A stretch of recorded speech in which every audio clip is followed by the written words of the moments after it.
Welcome back. Thank you for choosing full chapter videos. Keep watching, and if you have not yet subscribed my channel, please do it so that you will not miss any of the important videos that are being uploaded. Once again, welcome to Economics chapter 3, Money and Credit. Money is a fascinating subject and full of curiosities. The history of money and how various forms of money were used at different times is an interesting story. What is money? We all engage in various economic activities in our everyday life. We buy and sell different goods and services. Money can be defined as anything that acts as a medium of exchange, store of value, and unit of accounting to facilitate the economic activities and transactions. Example, currency. It includes paper notes and coins, demand deposits, and bankers' check. The use of money spans a very large part of our everyday life. You can easily identify several transactions involving money in our day-to-day life. In some transactions, goods are being bought and sold with the use of money.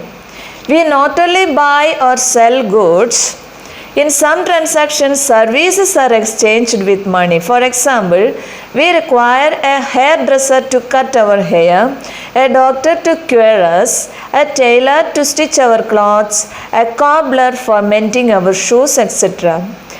These are a few examples of services that satisfy our wants. Both goods and services satisfy human wants. All these transactions are exchanged with money. Why transactions are made in money? It is because money acts as an intermediate in the exchange process. It is called a medium of exchange.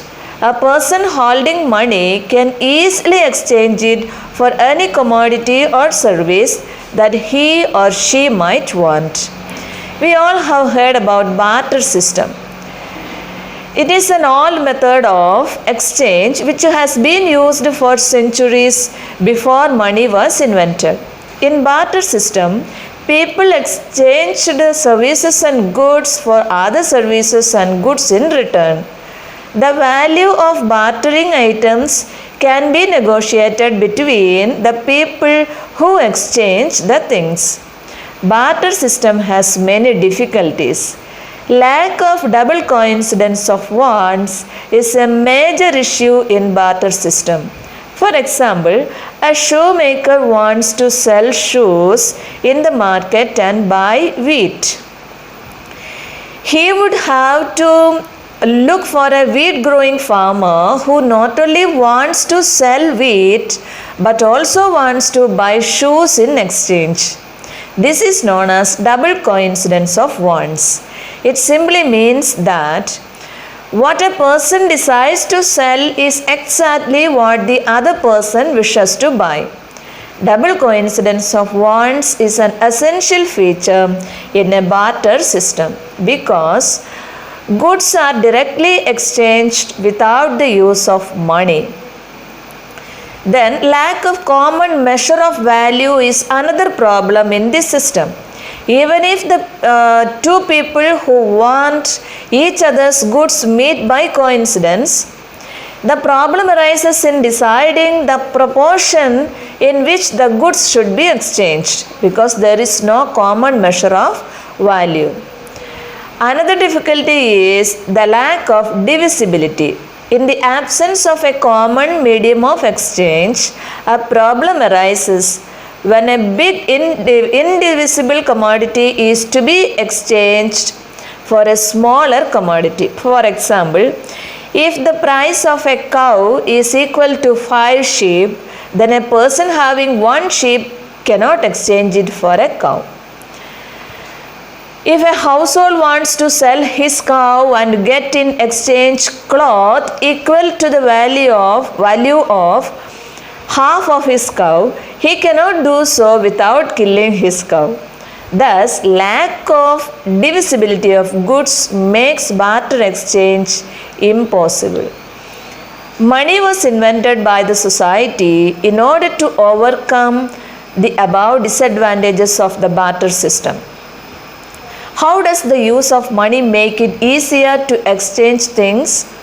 In an economy where money is in use, it acts as a medium of exchange. Money overcomes the inefficiencies of the barter system. It eliminates the need for double coincidence of wants. Once the shoemaker has exchanged his shoes for money, he can purchase wheat or any other commodity in the market. The use of money makes it easier to exchange things because it is accepted as a medium of exchange. It serves as a unit of value and it solves the problem of double coincidence of wants. Let us look at the modern forms of money. Ancient Indians were the earliest issuers of coins in the world. Before the introduction of coins, a variety of objects such as grains and cattle were used as a medium of exchange. Thereafter came the use of metallic coins such as gold, silver, copper coins, etc. Modern forms of money includes currency of paper notes and coins. Although modern currency is without any use of its own, it is accepted as a medium of exchange because the currency is authorized by the government of a country. The history of Indian currency has a fascinating story. The rupee in our pocket has a mysterious past. The first Indian coins were punch-marked coins which were minted in the 6th century BC by Mahajanapadas of ancient India. What is the currency of our country? The rupee is widely accepted as a medium of exchange in our country. The Reserve Bank of India was formally set up in 1935 and was empowered to issue Government of India notes. RBI issues currency notes on behalf of the central government. Is there any other form in which we can hold money? Yes, we can. The other form in which people hold money is as deposits with banks. People need only some currency for their day-to-day needs. What do people do with their extra cash? People deposit their extra cash with the banks by opening a bank account in their name. Banks accept the deposits and also pay an amount as interest on the deposits. In this way, people's money is safe with the banks and it earns an amount as interest. The deposits in the bank accounts can be withdrawn on demand. These deposits are called demand deposits. Why are demand deposits considered as money? Demand deposits can be withdrawn from the bank whenever it is required. They are widely accepted as a means of payment along with the currency, thus they are considered as money. How can we use demand deposits as a means of payment?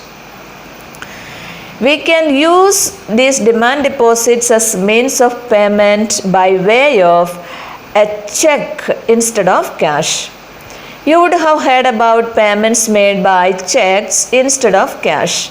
A check is a paper instructing the bank to pay a specific amount from the person's account to the person in whose name the check has been issued.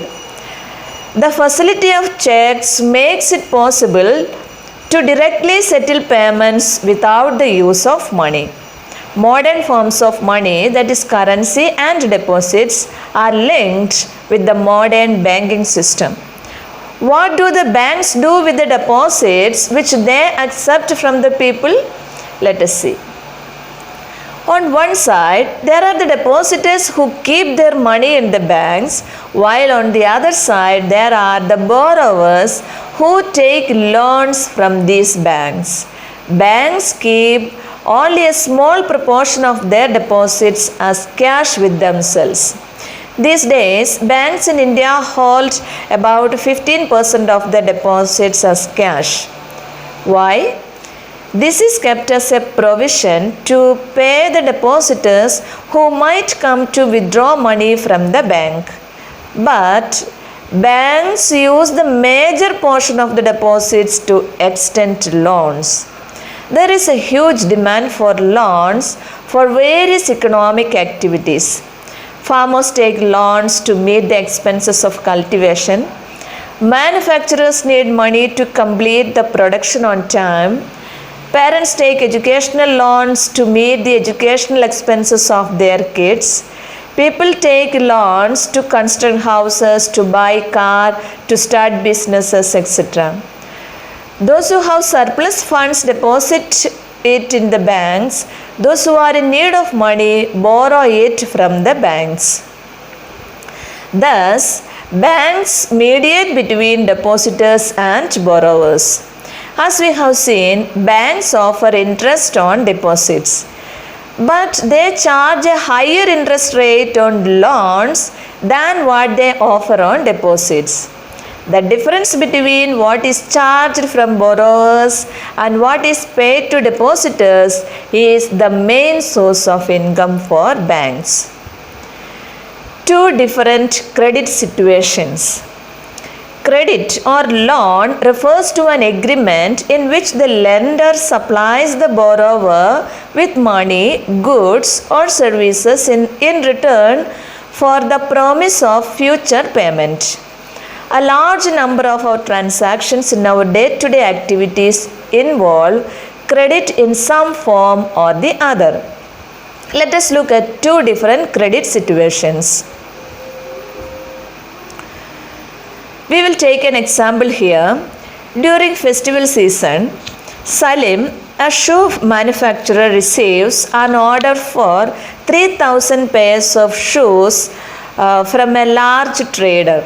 He obtains credit or loan from two different sources to meet the expenses to complete the production on time. First, he asks the leather supplier to supply leather now and promises to pay him later. Second, he obtains an advance payment from the large trader for 1,000 pairs of shoes with a promise to deliver the whole order by the end of the month. At the end of the month, he is able to deliver the order, make good profit, and repay the money that he had borrowed. Here, the credit helps him to meet the ongoing expenses of production, complete his production on time, and thereby increase his earnings. In this situation, credit helps him to increase his earnings, and therefore the person is better off than before. In this example, credit plays a positive role. For another example, Swapna, a small farmer, grows groundnut on her 3 acres of land. She takes a loan from a money lender to meet the expenses of cultivation, hoping that her harvest would help her to repay the loan. But the crop fails and she was unable to repay her debt. The debt grows over the year into a large amount. She takes a fresh loan again for cultivation, but it is normal crop this year, so the earnings are not enough to cover the old loan.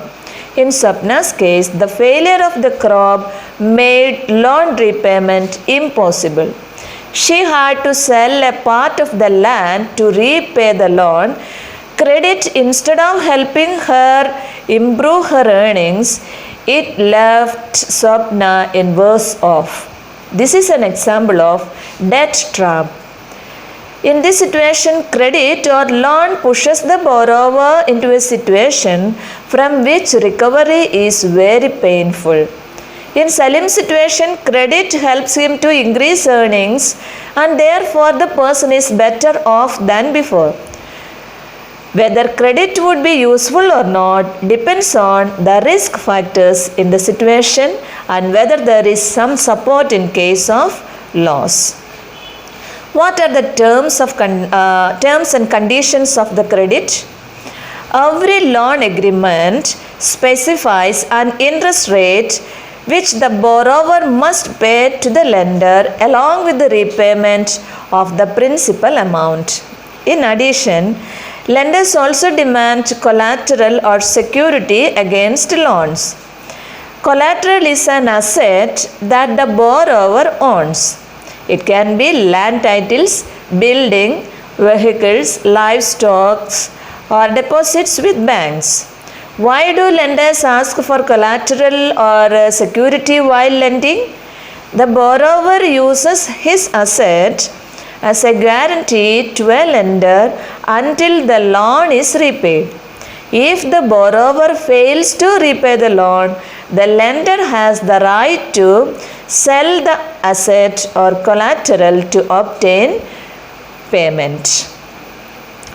Interest rate, collateral, documentation requirement, and the mode of repayment together is called the terms of credit.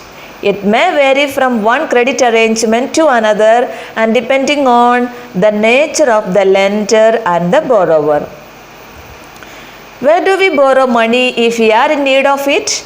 We can borrow it from a friend, family, private money lenders, credit unions, life insurance, commercial banks, cooperative societies, etc.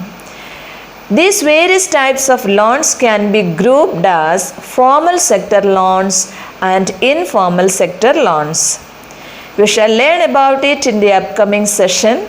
Stay tuned. Thank you.